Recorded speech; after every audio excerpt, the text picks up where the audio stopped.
In kaj je cilj oziroma kaj je skrivnost najboljšega vojaka Slovenske vojske? Preprosto, da uživa v delu.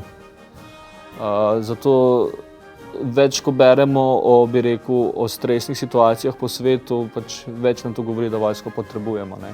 Bi si pa vsi želeli, da si jo ne bi. Tudi mi, ki smo v uniformi, bi raje nekako na drugačen način služila, kot na tak način. No?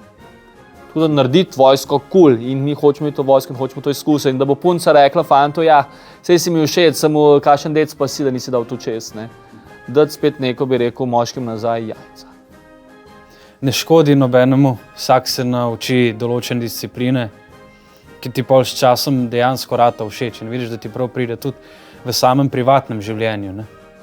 Noben noče se matrati, noben noče, da ga kaj boli, noben noče trpeti, vsi hoče biti v neki mehkobi skus. Ampak to ni realen svet, to ni realnost. Jaz se zmeraj pošalim, ne? Ampak se ne pošalim, to je res. No? Jaz imam najlepši poklic v Slovenski vojski. Ne? In sicer res pravim, da če bi bil brez službe, bi delal v isto, kot zdaj delam. V službi, se pravi, zjutraj telovadim, potem idem v kapelo pa molim in potem spremljam in se s prijatelji družim. No. In to je moja naloga, ne.